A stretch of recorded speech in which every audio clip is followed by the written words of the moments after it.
My name is Kevin Appel, and I'm a professor here at UCI and co-curator of the Ed Moses cross-section exhibition with Professor Juli Carson. Ed Moses is really a legend in the Southern California art scene, especially burgeoning.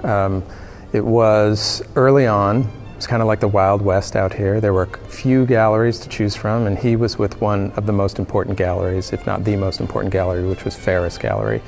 And this is the same gallery where Andy Warhol had his first show, his first solo exhibition. Ed Ruscha showed there, Robert Irvine. I mean, these were really people who established and made the name for the Southern California art scene, which hadn't existed before that.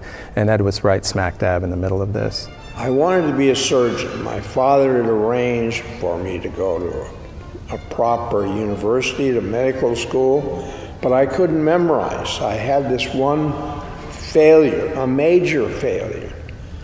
And I remember in school I couldn't pass grades, I couldn't do math, I couldn't read.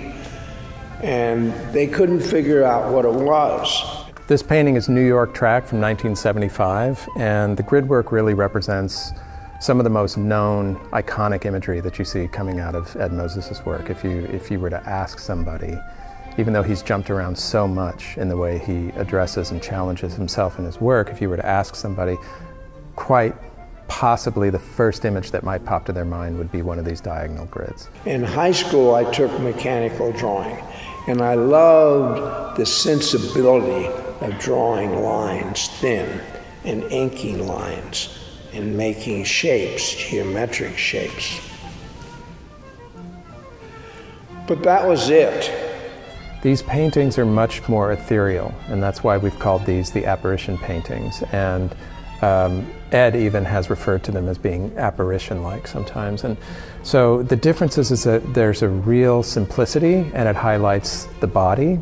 So you see the motions that he's making with his body, and it's usually one or two motions, setting something up and then almost canceling out or doing something in contradiction. So here we have the drips going down in a vertical direction, and then we have one action against them going in the horizontal.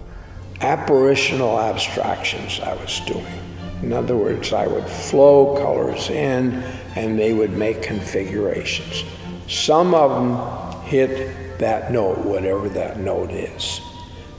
Most of them didn't, they were removed.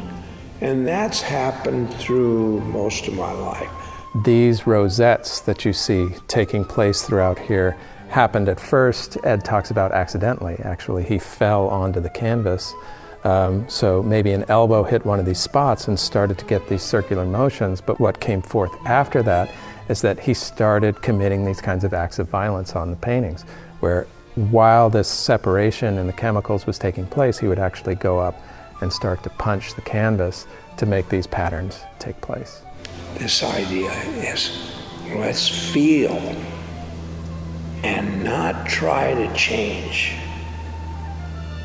So my journey is playing with those possibilities. It's been a really great experience being able to dig back all the way to his earliest work in the early 70s, 1970, all the way to 2014. And he is an incredibly restless painter and a restless artist. I mean, he just pushes himself constantly, and each new group of work brings something completely different. And we've had a great opportunity here to be able to highlight some of those sections and decision-making processes that he's done throughout these many years. It's really been a pleasure being part of this exhibit. It's been a great experience, and Ed is really fantastic to work with.